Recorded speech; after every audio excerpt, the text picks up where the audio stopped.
เอากราบทักทายสบายดีตอนเช้าๆทุกคนหลังจากตื่นเช้ากับมือนี่ก็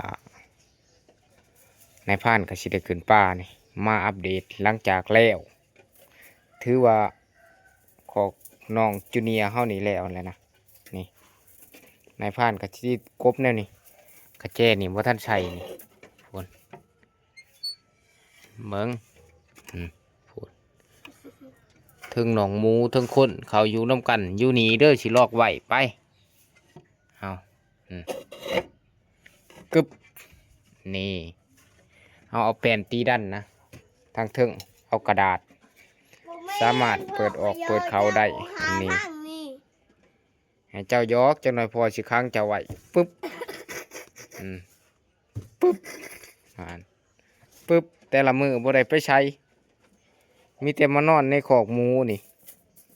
มาเล่นกับน้องเพิ่นหันคือบอลเฮาเอาน้ำใส่นะเพื่อให้น้องเวลาร้อนแหละน้องสิอาบ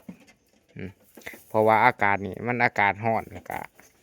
หมูป่ามันมักความชุ่มความเย็นเฮาตอกดันแต่ว่าทั้งนี่บ่ทันเอาแป้นดันนะนี่ก็บ่ทันตอกนี่มาพังนี่อีกคือFC ว่าย่านมันดูนออกตามแท้จริงก็เฮาเฮ็ดก็ซ้ำถ้าว่าน้อง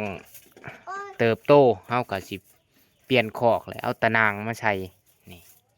เฮาเอาแป้นตอกพังนี่เฮาก็เอาตอกนะเพราะว่าย่านน้องม้าแน่นี่แต่ว่ามักกะลั่นมันกับ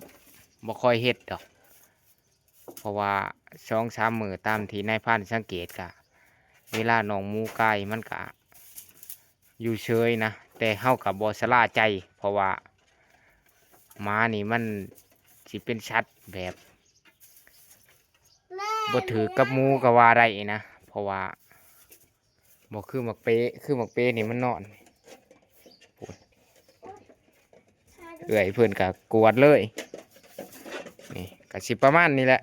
แต่ก็ยังบ่ทันสมบูรณ์เถื่อเพราะว่าเฮาก็ยังทั้งเทิงบ่ทันนี่ก็มาอัปเดตตอนเช้าๆให้ทุกคนได้เบิ่งได้ชมน้ำบ่